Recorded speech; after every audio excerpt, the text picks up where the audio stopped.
Hey guys, this is Chesney Hawks here. You are watching My Hammers 11 with the one and only Russ.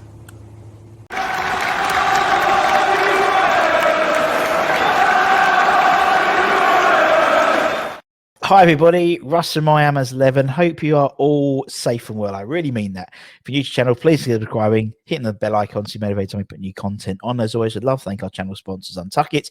Check them out in the description below. We have another My Hammers 11 episode, over 300. I do need to go down and count how many you've had, but over 300, which is mental. All the way, and I'm looking forward to this one. Looking forward to talking to Ryan. Sorry, Stannerz. No, Ryan's fine. How are we doing, big man? We all right? Yeah, I'm not too bad. Yourself? Yeah, I'm all right. I'm all right. I'm just hoping that this season doesn't end up as a whimper. Now, do you know what I mean? Yeah, it's sort of hit that bump, innit? Yeah. Relying on the teams around us, and at this end of the table, you can't really do that. Nah, but at least it's this end, not the other end. Yeah, that's true. Yeah, that's what I'm bothered about. That's what I'm bothered about. At the beginning of the season, you said to me, right, you're going to be. It's funny enough. I was talking to someone today, and they said, "Oh, I haven't looked at the table for ages." Oh, you're sick. That's brilliant. Well done. Yeah. And I went, "Do you know what? If you spoke to West Ham fans today, they'd be like, we're sixth." Yeah. We sound so pretentious and privileged, don't we? Yeah. But it's what could have been. But it doesn't matter. As you said, if at the beginning of the season they said, you're sixth with 3 games to go, you'd be like, all day, innit? All day. So we'll see. We'll see what happens, isn't it? Whatever happens, it's been a good season, though, isn't it? Yeah, in attempts. I think any sort of European football for us will be quality this year, wouldn't it? Yeah. Or next season even. It's going to be. I think it's a good reward for the fans. We haven't had a European tour for about 5 years, really properly. So yeah, I think it'll be good. Whatever, guys. Whether it's the Europa League, the conference, or randomly the Champions League, if everyone lost apart from us, it's going in the right direction. Do you know what I mean? The last couple of years we haven't really had much to cheer and shout about, so it's definitely rather be this than down the other end, like you say. So yeah, I'm looking forward to it. Regardless. Yeah, I'm looking forward to it. Yeah, and I've said on lots of these that. Do you know what? I'd rather us go in at the conference, honestly, because I just think we'd have a right giggle. We would have a right giggle. Do you know what? I was saying that earlier to someone at work. I was saying I think even if we get in the Europa League, you're going to come up against teams that are beatable, so you can have a proper run at it.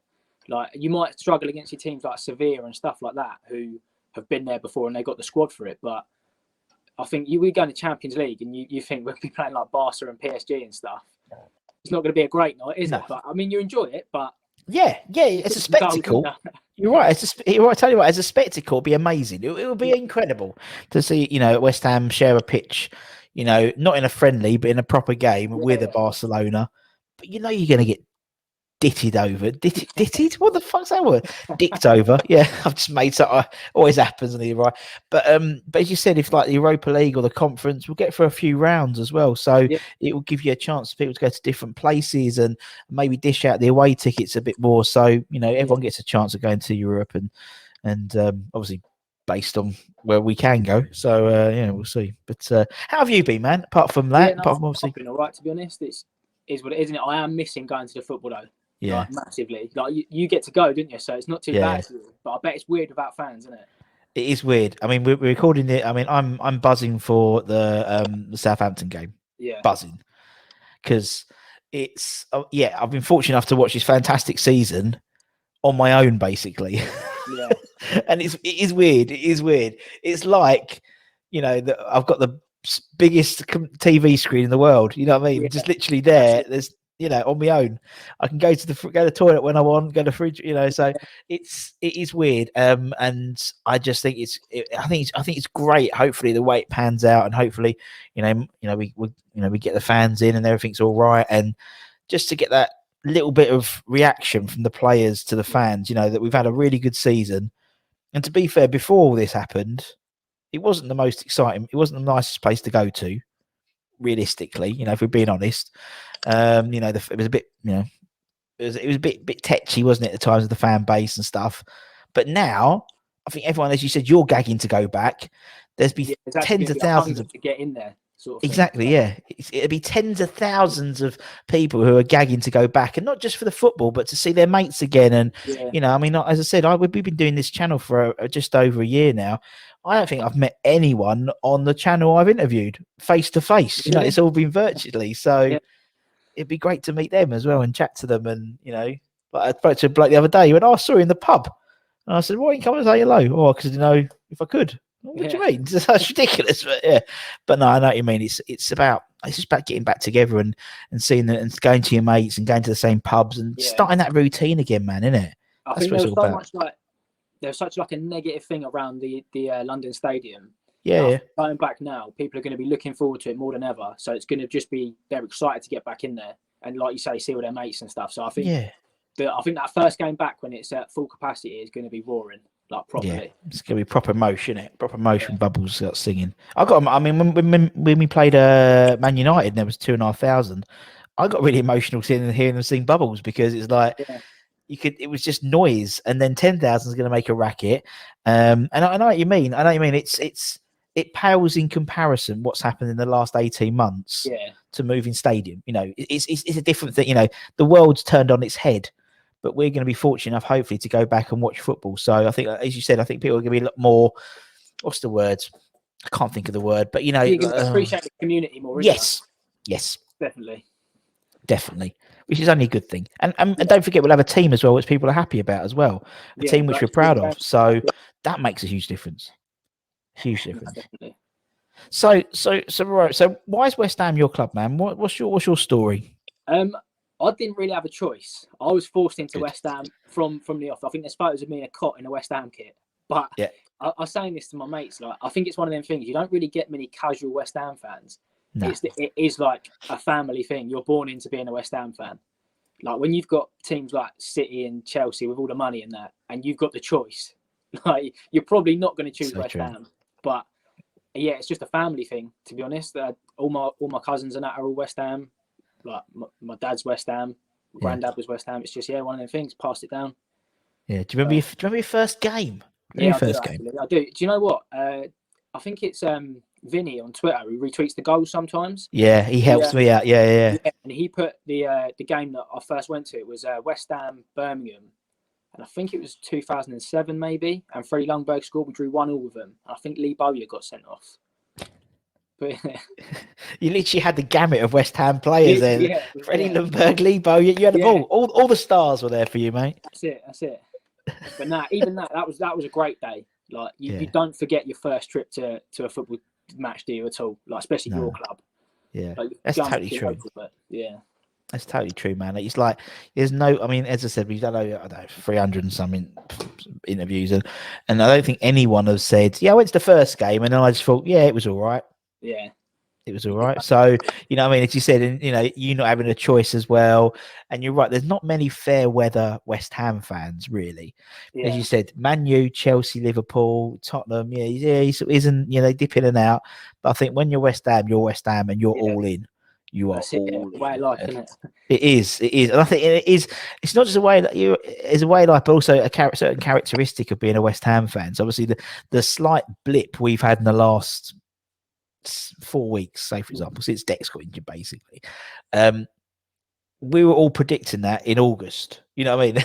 Every month we say, "Oh, it's going to it's all the wheels have come off," and we know it's coming. And it was almost like although we, you know, the wheels did come off a little bit.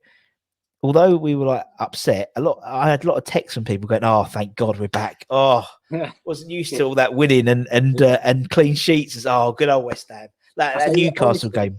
When you're sat there and we're winning games 3-0 and you're sat on the edge of your seat like we're gonna lose 4-3. You'd rather be like normal West Ham 0-0 until like the 80th minute sort of thing. Yeah. Play for the last 10. It's so true. I get texts and people go, we're still gonna lose 4-3. If we're 3 up, just because it's just West Ham, isn't it?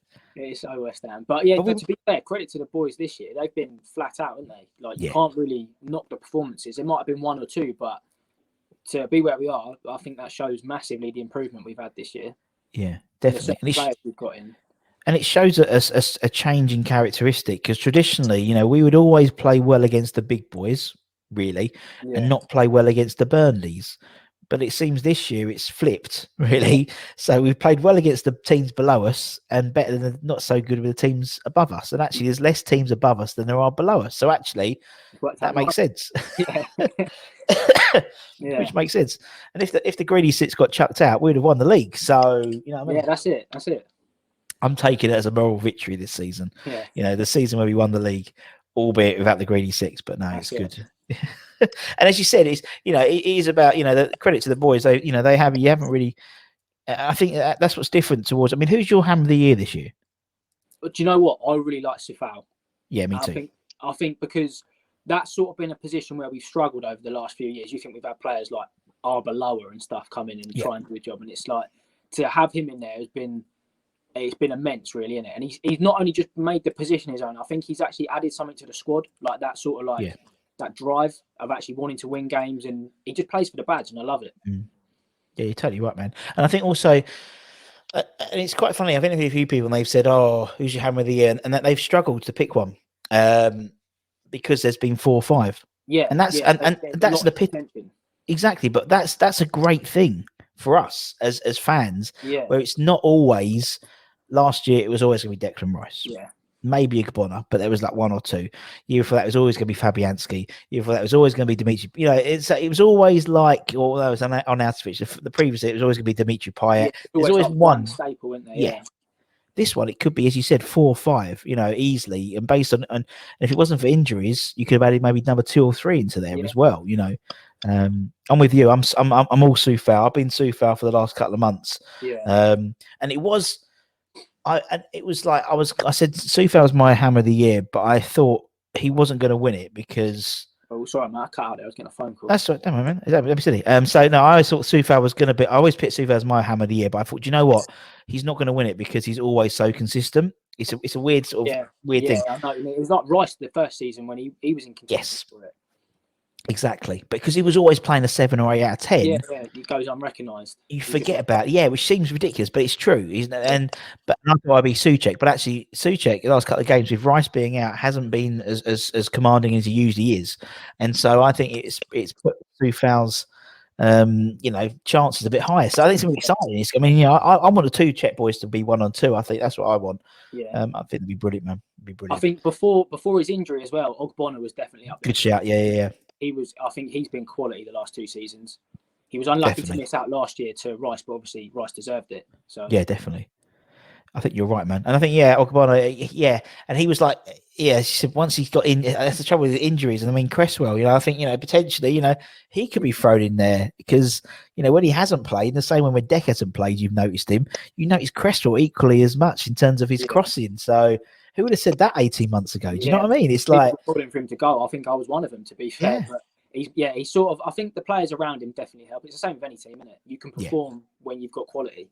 You can't just be a one-man band. So true. Not just that. Not just. I mean, like someone like Masuaku. We've forgotten about him because he's got injured, but he was pivotal at the beginning of the part of the season. I remember he was international duty and he came back, and there was rumours he was injured. Yeah. We were like, oh my god! And it's like. A year ago, people just wanted him out. It's like I love it. 5, wasn't it? And we were playing like Arsenal and Wolves and stuff, and he was just he made that left wing fire. Yeah, on fire. And so I think we've missed him a little bit as well in terms of that sort of. They've got the right side sorted now with Sufal, but that left side, I think sometimes where Masuaku comes in, there's not many players who defensively, or he's not a defender, but you know what I mean, who bring the ball forward, who actually run forward with the ball. It's always passing it, and so. That's a technique which is very hard to come by, and he had a trick in his locker as well. So good with his feet, so good. Like, there's that video in there of him against Spurs where he does that little flick up and knocks it in between Son and I think it's Aurier. But to have that in your locker as a left back, I think you've got to be some kind of player in you. Yeah, definitely. And I think the thing about him is he openly admits he's not a defender, really. Yeah. So that's always great when your defender says he's not a defender. But I think nowadays it's not about being defenders, the fullbacks really. Now it's about how they. It's almost like auxiliary midfielders, aren't they? Auxiliary wingers. So I mean, I think it was the was it a Burnley game?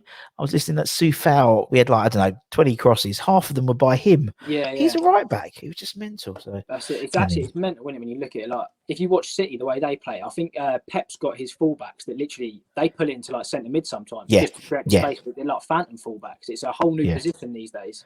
Yeah, like it's crazy. You're a key part of the attack as well. No, you're right. And I mean, previously, obviously when we had someone like Zabaleta, bless him, he was arguably an old school right back.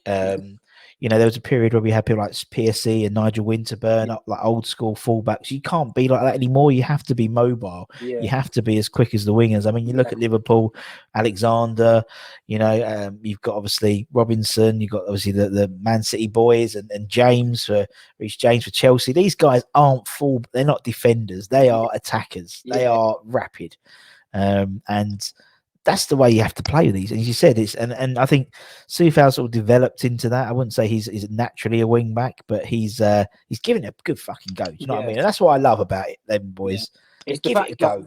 When we do play that five at the back and you have the wing backs or whatever, they can bomb forward because they've got decent cover at the back now. So it's not an issue. Whereas before, when we have that flat four and you send a player forward, your side's exposed. Or your centre back comes out and the middle's exposed. But with that five, I think that then them two especially, Masuaku and Kafau, just unreal. Yeah. Backs. No, you're totally right, man. You're totally right. I just think it's exciting. There's, and it seems. And some people go, "Oh, this is one season wonder." I don't think it is going to be a one season wonder. No, I don't. You've got the shirt. That shirt is like epitomizes the last time we had a sort of prolonged amount of time in the Premier League's top 8, top 9. You know what I mean? And I think those times are coming back because it just seems, it seems the recruitment, the way the team are playing, the bond that the team have got, it's very reminiscent of that time. So let's hope, man. You look at the finishes Everton had under Moyes when he was there. They were pretty much top 8 every season, weren't they? There was a couple of blips they had, but I would take that at West Ham to know that you're constantly going to be fighting for a top 6 position or pushing for that at least every season. It's much better than fighting relegation. Oh God, yeah. Chopping and changing managers every 3 seasons or 3 months or whatever. Yeah, I think that it's a beginning of a new dawn, and I think I know Moyes had his knockers because of not knockers. He's a bloke, but you know what I mean. But he. In terms of Man United and Sunderland and Real Sociedad. Yeah. But everyone forgot about Everton. He was there for years at Everton. Preston, he was there for years, building up a team, creating a unit. And that's what he's clearly doing now. And that's what I love. He can, when he does his interviews, he talks about sort of the transfer windows to come, not like, this transfer window, the next transfer window. So he's got this plan in his head. And that's great. I honestly can't remember the last time we've had that. In terms of having someone who's got like a project. No, definitely. I think what you said there as well with the other teams that he's been at, obviously United, Sociedad and Sunderland, what other managers have gone there and succeeded? Yeah, so you're right. It's not like he's gone there and absolutely had a mare. It's the clubs haven't like backed him or he's not had the time. And I think if he gets that at West Ham, we're onto something good. I think we really are. I think we really, really are. But not to the detriment of the club. Do you know what I mean? Because I think part of the club's ethos is being hardworking, working class club, that type of working class fan base. And I think, David Moyes, sort of the way he plays, epitomizes that West Ham, that's a West Ham nature in terms of he's proper, he wants play. He doesn't necessarily want fancy dans. He might have a couple, but they've got to work. I mean, bless Ben Rama. He's an incredibly talented player, but he works hard defensively as well, running back quite a lot. And so there's Lingard as well. I've watched him, and the cameras don't pick up these things, but literally, I've seen him bust a gut to get to right back when he's seen that Soufal's gone on a run, and little things like that. They're really working hard, and they're just a team. It's a team spirit. It's not like, everyone talks about the bowling season with Pyatt and stuff, and he was a phenomenal player. But to be honest, the team plan was give it to Pyatt. Yeah, no, it was, wasn't it? So it's like a free kick from anywhere closer than 30 yards. And exactly. It's like Mark Noble step up a penalty, but we'll see what happens at the end of this season. But I'm confident for the years to come as well, because I think we need it now. A bit of prolonged time in the top 10 for a while. and establish ourselves as that team, and a couple of cut runs and a bit of Europe. That'll do us. That's all we want, isn't it? We're not greedy.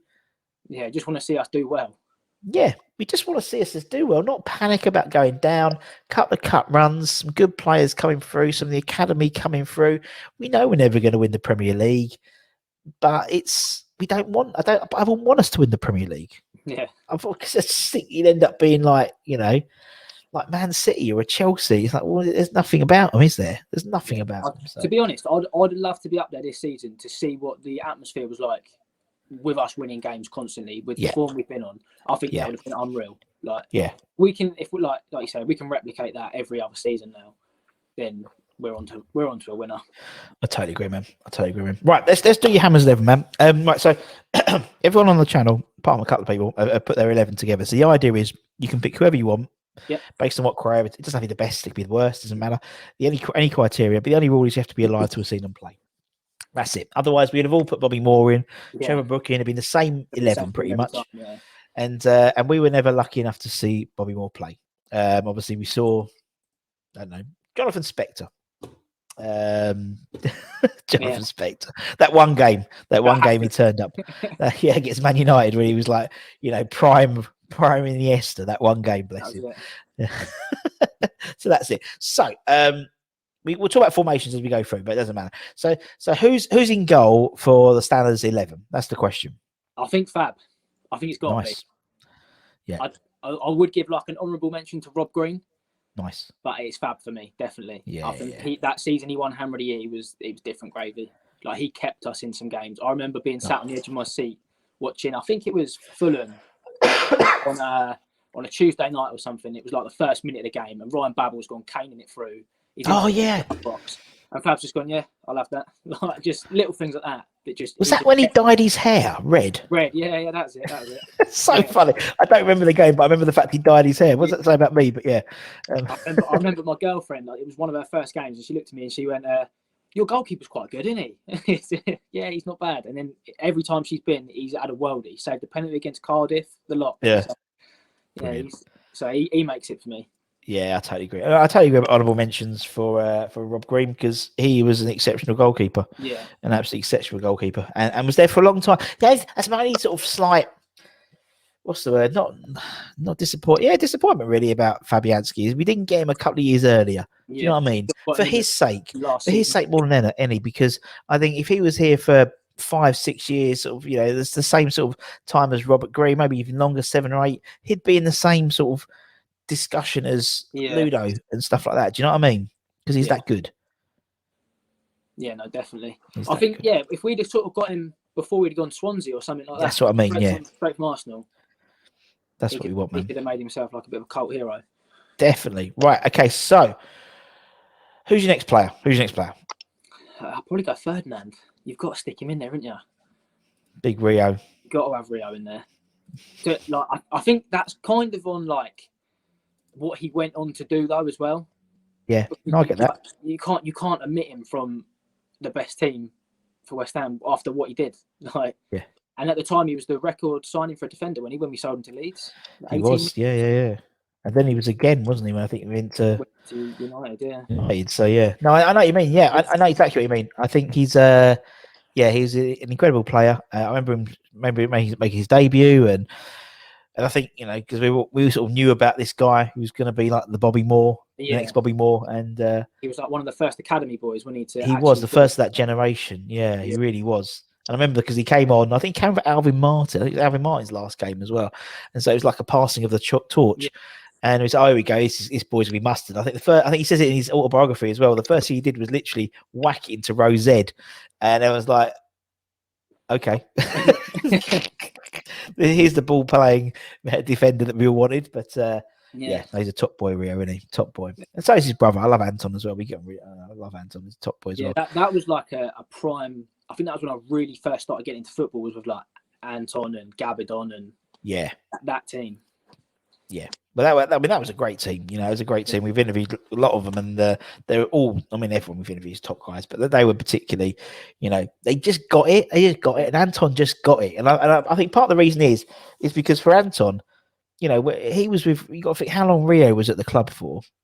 Then add 3 years onto that, because that's how long Anton was, because he was hanging around when Rio was going to West Ham as a kid. Yeah. Anton was hanging around with him, so he was obviously a few years younger. So, there's always that association with West Ham and the Ferdinands. But no, big man. Right, okay. So Rio is in. Who's next then, my friend? Probably Collins for me.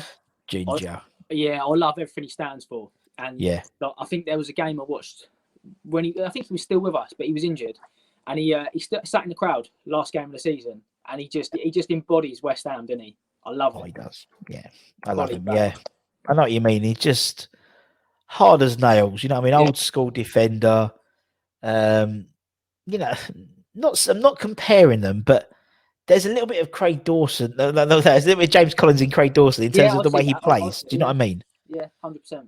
Not comparing them at all, but they're similar old school British defenders, a bit like what we've always been used to, like Alvin Martin and people like that, blockers, guys who are going to just put their body on the line, and that's all we want. We don't, they're not gifted particularly, but they put it in, and you can't question their commitment. That's all we really want as a West Ham fan, to be honest. Right, okay, so we got Collins, we've got Rio. Who's next? I'm going to put Ogbonna in there. Oggy. It was between him and Reed for me. Yeah. But I'm an Ogbonna fan, big time. And I think Reed's been gone so long. I know he's a massive part of the history, but we just haven't seen him playing in ages. It's true. I can't remember the last time I saw a prime Winston Reed when he wasn't injured and stuff. It's sad, isn't it? It's really sad, I think, with him. But yeah. But as you said, with Angelo, he's just like, he's found this sort of like this form in the last 2 years, form of his life, ironically towards the end of his career, arguably. But I just think he's great, isn't he? And again, we've missed him when he hasn't been in. That defence, him and Dawson work as a two or with a three with Cress. When he's not there, it does look a lot shakier, in my opinion. But no, I think he's great. He's such a to the point player. Like he'll put in his challenge. If he leaves a bit on the player, he's not there in his face squaring up. He's just jogging back to his position. He doesn't want all the whatever it is, like commotion. He's just I know what you mean. He does, He doesn't really. You're right. He doesn't get involved in any ag, does he? Really? No. I can't remember seeing him having a square up or something like that. No. That's a really good point. Right? I don't ever really saw him do that. I hear him shout. God, he shouts. He shouts. I can open the door and I can hear, and it's quite fun listening to. He does shout quite a bit. Yeah. He's got a very distinctive voice. But doesn't really put it about, which is a credit to him, I suppose. Right, okay. Who is next? I'm probably going to go into the midfield, play three at the back. Nice, no worries, no props. And I'm going to stick Scott Parker in there. Scott Parker, good shout. I think that, like I said, that sort of era was like prime West Ham for me. Yeah. He was like 3-time back-to-back Hammer of the Year. Just unbelievable. I don't know if I can forgive him for going to Tottenham, but it's one of those things, isn't it, with Scott Parker? I mean, and I find it quite ironic recently, because obviously last summer we were literally walking Declan Rice out the ground, and literally walking him to Chelsea, weren't we all? Good luck to him. Good luck to him. Well done, Declan. When Scott Parker did it, as you said, he was sort of vilified a little bit, wasn't he? To go to Tottenham, and it's like, well, it's sort of, there's a similarity in terms of what they're trying to do, really. Neither really asked to leave. They both, if obviously Dec's not going to leave, it doesn't matter. But you know what I mean. So, I think with Scott Parker, I think he was. I mean, I used to see him sometimes literally crawl into his car, and after a game. That's how much effort he put in. Yeah, it was that year we got relegated, and he won Writers' Player of the Year, didn't he? Yeah. Like that's it all. Mental. Yeah. Absolutely mental. No, I think he's great. I think he's a great guy, and I'm really sad about Fulham going down, because it would have been nice for him to have led Fulham out in front of the West Ham crowd, because they would have given him a good old Super Scotty Parker, because they would have, because of what he gave. I know there's a bit of but that was a long time ago now, and we knew it was for his career, and his dad, who was a Tottenham fan, weren't he, on his deathbed or something like that, said, he said that he promised him he'd play for Tottenham. You can't really blame that, can you? But right, put Scotty Parker in. And if he did, you'd be bloody cold-hearted, wouldn't it? Right, All right, Scotty P's in. Who's next? Mr. West Ham, Mark Noble. Jonathan Spector. Oh, I'm just going to put Jonathan Spector in. Oh, dear, twice has appeared in today's show. Marky Nobes. Yeah, we got to talk about Marky Nobes. Yeah, you can't have an all-time West Ham squad, can you really? No, you can't. Superb man. Love him. I loved him on Crouch's podcast. Have you heard it yet? It's brilliant. Yeah, I literally listened to it today. Oh, it's fantastic. Yeah. Really good. And what I found really interesting about that, and actually it gave me a little insight into, and maybe I should ask some of these questions when we interview some of the ex-players, is, because Mark's played so many games for one club, Crouchy came over really a little bit jealous, I thought. Yeah. And I didn't really think of it like that. But, in terms of the legacy that Mark Noble's going to leave, arguably he's going to make, in my opinion, he's going to be leaving a greater legacy than Peter Crouch in terms of his playing career. In that Peter Crouch, I'm not comparing the two, but obviously Crouch, he went from Spurs, QPR, Spurs, Southampton, Portsmouth, did the Liverpool, did 4 or 5 clubs, but to the extent that he'll be one of the people mentioned about who have played for Liverpool or Tottenham.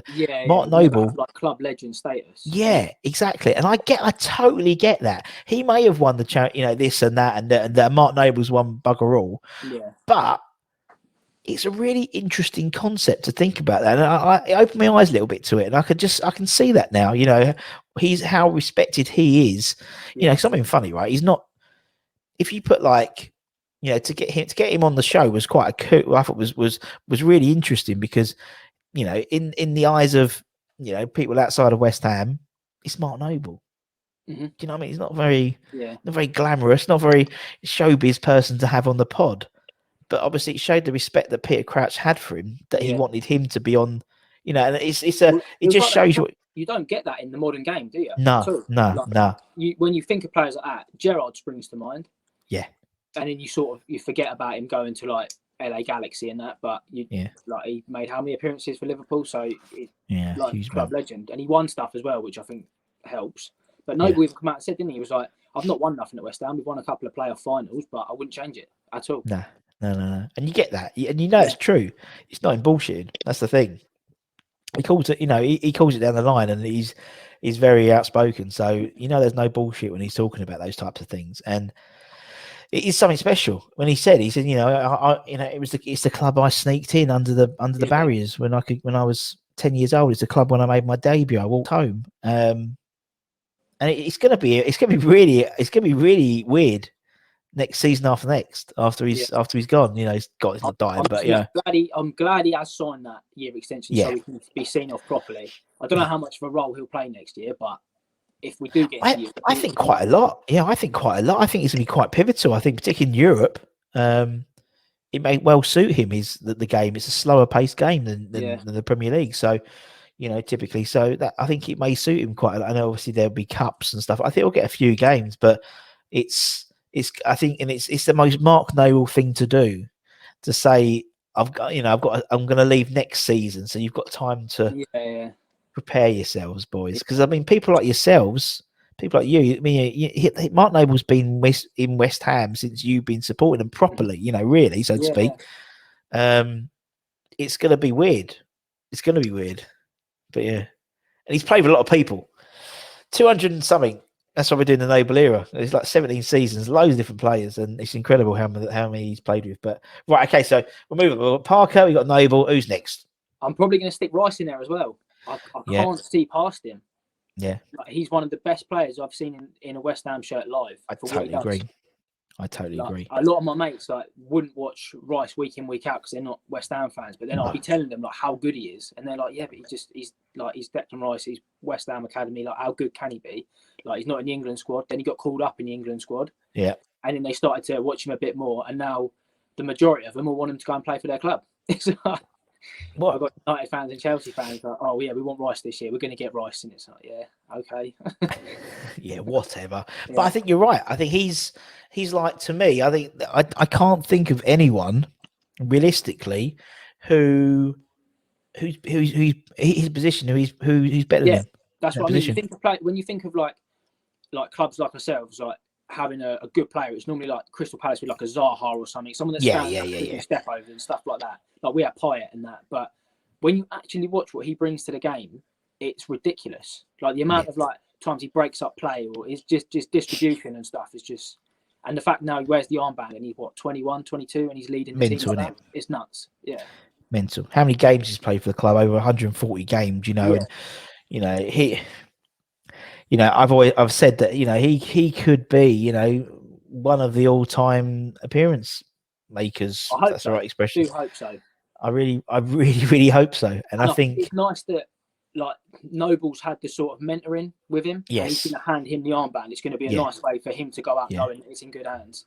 Yeah, and you're right. But I think in the same way Noble inherited it from Kevin Nolan, and he's learned from Scott Parker and Lucas Neal. I mean, there's some good sort of captains that Noble played under as well, and Rice has obviously played under Mr. West Ham. So and I don't know why, I've just have this feeling. He says, and now he'll probably be sold next week, but I have this feeling that he's going to be around for a long time with us. Yeah, I hope so. Do you know what I mean? If they're going to build a team around that sort of quality, there's no reason why he wouldn't be.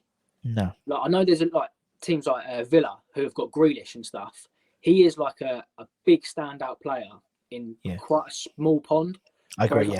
I think Rice is a massive player for us, but the pond is getting like bigger fish in it as well. So it's not like he's just going to get left being a standout player like Payet was. Yeah. So, well, I totally agree, and I think you're right there. I think with him particularly, with Declan Rice, for me, he's just like you're right. I think if he went to a Man United or a City or someone like that, he'll be one of a dozen. Yeah. He'd be, for City, it'll be like him, De Bruyne, and he might not play every game. He might not be first choice. They've got Rodri, and so he, as you said, if he stayed at West Ham, he would be number one. He would be our Billy Bonds. He'd be our new Mark Noble. He'd and the thing is, what I love about him is he don't stand still. He's trying to do stuff. So he's doing more. Obviously, he runs with the ball more. He's trying to do free kicks. He'll probably be learning to do penalties to take over from Mark. You know what I mean? And I love that. So often. So good, didn't he? It was so often they go one directional, and that's all they do. But he's trying to broaden his game, and fair play to him. You know what I mean? And it's like, you look in the Premier League, he pisses on someone like that, like Calvin Lewis or anyone like that. He just, and you're right. I'm just the same with Grealish, in that I never really got Grealish, never really got him, and it's because I don't watch 90 minutes of him. In the same way that non-West Ham fans never got Rice. But I think it was the Poland game recently, where the one where he carried on injured, which is even more incredible because he was playing so well, plus he was injured, that people started to get it. And I think with the Euros, I think people will get it even more. He could well be vice captain, possibly. So we'll see. Right. Who's next? I'm going to stick Joe Cole out on the wing. Nice. This is a nice attacking team. Yeah, I think both spells he had with us were just, he's different, and he gets West Ham. He gets us. I like that a lot about him. I think he was the first sort of like flary player I remember watching like properly and thinking like, okay, this guy's got something about him. For an English lad as well. He wasn't like Brazilian or anything like that.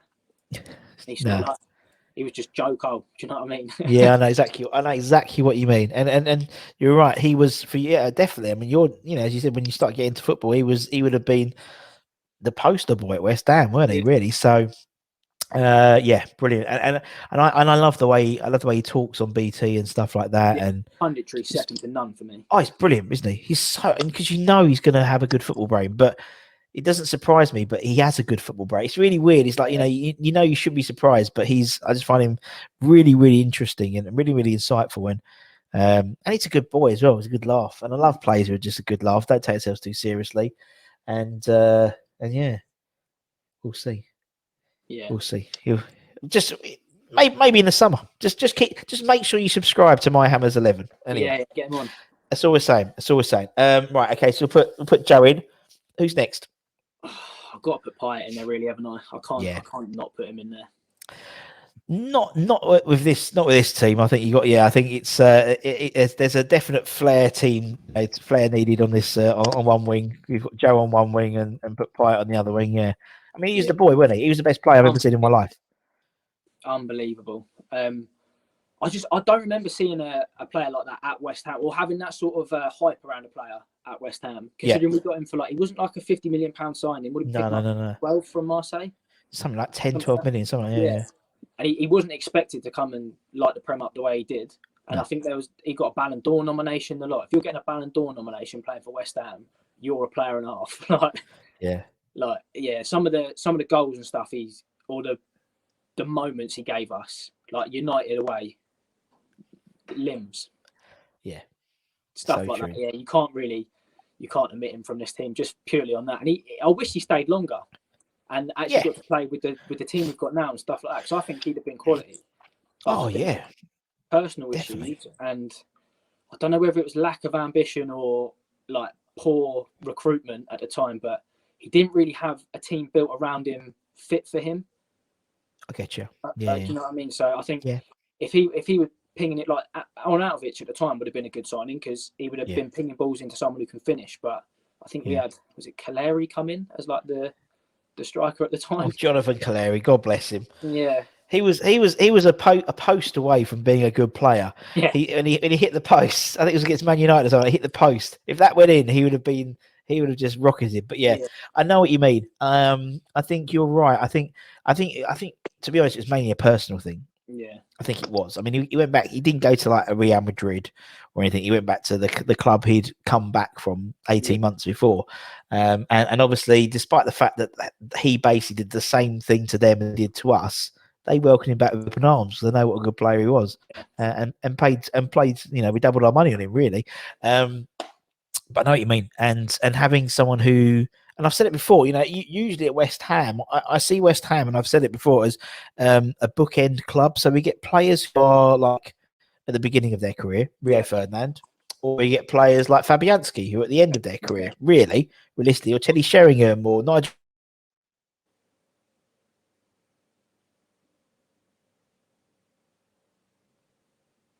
Hyatt, wasn't it? That was 18 months. It was the best 18 months of his career. Got him back into the French squad, despite the fact he wasn't even playing in France. Euros he had. That was the standout thing, wasn't it? Like he wasn't just doing it being a big fish playing with confidence in a small pond. He was killing it on the big stage. Yeah.